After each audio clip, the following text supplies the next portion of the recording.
DBZ fans? Welcome back to my channel today. I'll be covering the second part of When of Gohan winning ikari against Garlic Jr. I must admit, I haven't received much feedback from the What If vids, but I'm a trooper, and I'll keep making them because, why not? I love Dragon Ball and What Ifs of all kinds, and hopefully I pray my channel starts to grow as I continue to upload more frequently. But in any case, I take any feedback I get because I'm a beginner at these, to the thousands on here that have been doing these since before YouTube was a thing. So, and be sure to like, comment, and also be welcome to suggest other what if ideas. I'm game for a challenge, but anywho, let's get into the lookout. Garlic Jr. is still stunned by Gohan's immense power, along with Piccolo. Curious about this new form as well, and wonders if it's some kind of precursor to the Super Saiyan form Goku transformed into on Namek.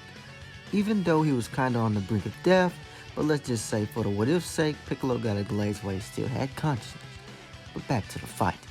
Gohan isn't having any of it, as his ki began overflowing before rushing Garlic Jr. in a burst of rage, sending him flying back and forth, with every punch dealing heavier blows and kicks, not giving Garlic any room to attack or heal.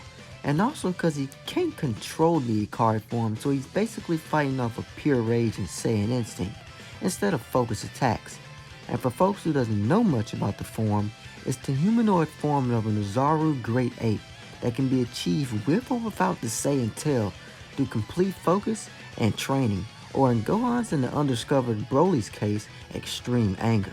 But Garlic is enraged now. Once again, he is being beaten by a little kid, and even with his immortality, he's on the losing end, as he ponders how a kid could be so powerful, before signaling the Spice Boys as Salt and Vinegar fire a ki blast simultaneously at Gohan before the enraged Saiyan kid appears before them both, and with just erupting his aura, engulfing the two, killing them. But with this time, the Makio star begins powering up Garlic and the three remaining Makians, and with Garlic's immortality making it harder to kill Garlic instantaneously, but Gohan's power begins rising with his anger by the second, before flying up and firing a full power Masenko, and all four of them engulfing them, ultimately ending their lives, not even giving Garlic the chance to reopen the dead zone, and along with the Makio star, self-destroying itself. But from afar, the shocked Piccolo could only stare in awe at Gohan's newfound power, and wonders if it's even stronger than the Super Saiyan. But okay, let's talk powers real fast, cause some must wonder on how Ikari would match up in terms of multipliers to base forms. But it's in the anime English dub where it states Gohan was at a max of 150,000 power level, whereas Garlic was topping at a power level of 1,500,000. But okay, Gohan's rage moves doubled his power, which then matched Garlic's, but with 10 times Ikari boost, multiplying that to a max of 15 million, which is more than enough to defeat Garlic, I must say. At that point, and hey, it's not even canon, so bear with me. And besides, it's just a what if. These are all supposed to be our own thoughts and opinions on how we thought the story could have went if things happened differently, so bear with me guys. But Gohan is still enraged and looks to Piccolo before firing a ki blast at the Namekian, before attempting to attack him with his Saiyan anger, still hungry for battle, before Piccolo reminds him of his mother and friends, and Goku soon returning, slowly calming the young Saiyan as he reverts back to his base form, falling unconscious before Piccolo catches him as they return to the lookout and free Kami and Mr. Popo, as Kami is allowed to use the air currents and cures everyone on Earth of the mist, while Piccolo floats down to Korinth for his senzu and flies back up to heal the injured Krillin, who picks up the unconscious Gohan and returns him back home to a distraught Chi-Chi. Of course, with Krillin trying to get her to understand she was under a demon spell, along with the entire Earth for that matter. But of course, she isn't having any of it before she kicks Krillin out and begins to comfort and tend to Gohan's injury. As 1 year and 8 months passes, and we return to the outskirts of West City, where Piccolo and Gohan have been training intensely since the incident with Garlic Jr. Also in that time, Gohan managed to gain more control over the Ikari form, deciding it was better to use it in short bursts like the KO cannon, but different. And with Gohan and the Ikari power, and the constant training of Gohan and Piccolo, not to mention Gohan is a half Saiyan, and with his latent potential begins to see great gains with their power levels drastically higher than their canon counterparts, until out of nowhere, Vegeta catches Piccolo's eye. It seems he has abruptly returned to Earth, and is extremely pissed that Gohan, a kid for Kami's sake, had managed to unlock another form. Not the Super Saiyan form, but something different, but just as powerful.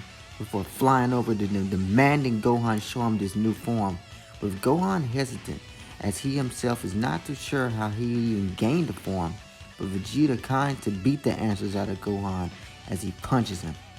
That wasn't a request. You will show me this new power. Let's note, at this point in time, Vegeta really wanted the Super Saiyan form, and would do just about anything to get it, and he soon realizes if he can't be a Super Saiyan, he would just become what Gohan achieved. But Piccolo steps in with Vegeta getting in battle stance, not willing to let a mere Namekian stand in his way of attaining true power, before Gohan steps up with a serious demeanor as Vegeta taunts him, sensing the power rising in Gohan, as the prince begins to take his stance, preparing for battle as a standoff commences, until a familiar ship starts looming over them as they begin to sense Frieza and King Cold's power levels closing in quickly, with Vegeta instantly starting to sweat as the ship lands, with Piccolo equally shook up as to why Frieza is back alive. The two tyrants and Frieza soldiers exit the ship, but instantly a giant flash of light strikes the area, sending the three fighters hurling back as a great explosion destroys Frieza and his entire ranks, along with King Cold, as Gohan tries to open his eyes before seeing someone who resembles his father, before realizing it's not Goku, it's him. That's right, future Gohan has arrived in the past, along with future Trunks, to take care of Frieza and warn the Z-Fighters of the upcoming attack, with Vegeta completely livid on how there are two Gohans and a weird purple-haired kid, not knowing yet that Trunks is his unborn son, before the two start explaining everything. Well, everything besides the fact of them being from the future and whatnot, but breaks it down nonetheless, until Goku arrives in 2 hours just as the boys predicted, with Vegeta hastily starting to demand answers, or someone's gonna have to face his wrath, until unknowingly, Goku appears before them all, very confused on why Frieza isn't there, and looks to Gohan, who is now both a kid and a grown man, as he quickly asks for an explanation. So what do you guys think is going to happen now that the Future Boys have arrived along with Goku? Well, you'll find out soon enough whenever I drop part 3. I won't be setting a like goal for this part for obvious reasons, but whenever my channel starts to grow, I'll begin setting them once again. But I will be dropping a schedule later today for other videos on my social media, so be on the lookout for that as well. And don't forget to like, share, and comment for new content. And I'll see you guys in the next one. See ya.